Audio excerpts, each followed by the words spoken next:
কারণ মৃত্যু আর নেই। এই শাস্তির মধ্যেই সময় অতিবাহিত হচ্ছে, বছরের পর বছর কেটে যাচ্ছে, তবুও তারা দাঁড়িয়ে হাসরের ময়দানে। 1000 বছর গেল, 2000 বছর গেল, 3000 গেল, 5000 গেল, 10,000 গেল, এইভাবে 50,000 বছর চলে গেল।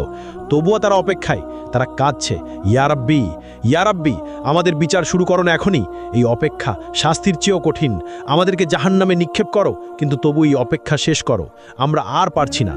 কিন্তু আল্লাহ, যিনি ন্যায় বিচারক, তাদেরকে অপেক্ষায় রাখলেন। কারণ দুনিয়ায় তারা তার আদেশকে অপেক্ষায় রেখেছিল, তারা সালাত বিলম্ব করেছিল, তারা তওবা পিছিয়ে দিয়েছিল, আর আজ তারাই অপেক্ষায়। এমন সময় জাহান্নামের আগমন। হঠাৎ দূর থেকে একটা ভয়ঙ্কর শব্দ ভেসে এলো, যেন 1000 আগ্নেয়গিরি বিস্ফোরিত হচ্ছে, যেন লক্ষ ভূমিকম্প একসঙ্গে ঘটছে। শব্দ ক্রমশ তাদের কাছে আসছে, মানুষ কানে আঙ্গুল দিচ্ছে, কিন্তু কোনো লাভ নেই। শব্দ তাদের হাড় কাঁপিয়ে দিচ্ছে, অস্থিমজ্জায় ঢুকে যাচ্ছে।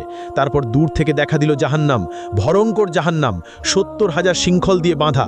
প্রত্যেক শৃঙ্খলে 70,000 ফেরেস্তা টেনে আনছে। জাহান্নাম যেন জীবন্ত দানব, রাগান্বিত, ক্ষুধার্ত আর বুনো। মানুষকে দেখে সে আরও দ্রুত ছুটতে চায়। শৃঙ্খল টেনে ধরে আছে ফেরেস্তারা অত্যন্ত কষ্টে। জাহান্নাম গর্জে উঠছে, সে মানুষকে কেতে চায়। যখন হাসরের মাঠের দিকে আসে, তার ক্রোধ আর ধরে রাখা যায় না। হঠাৎ ভেতর থেকে বের হলো এক বিশাল অগ্নিপিণ্ড, একটি মোটো পাহাড়ের মতো আকারের জ্বলন্ত দাউ দাউ করা আগুন। বিদ্যুতের গতিতে হাসরের মাঠের দিকে ছুটে এলো, কয়েক সেকেন্ডের মধ্যে মানুষের কাছে পৌঁছে গেল। সেই আগুন দেখে মানুষ পাগল হয়ে গেল, তারা দৌড়াতে লাগলো, কিন্তু কোথায়? সেই জায়গা তো নেই। যেদিকে দৌড়াচ্ছে আগুন ওখানেই, যেদিকে তাকাচ্ছে আগুন সেখানেই। তারা লুকিয়ে যাবার জায়গা খুঁজছেন, নিজেদের মাটিতে ছুঁড়ে ফেলছেন, কিন্তু আগুন থেমে নেই, এগিয়ে আসছেই অবিরত। মাত্র কয়েক সেকেন্ড বাকি, এর মধ্যেই এটি পুড়িয়ে ফেলবে সমগ্র হাসরের ময়দান। কোটি কোটি মানুষ ছাই হয়ে যাবে।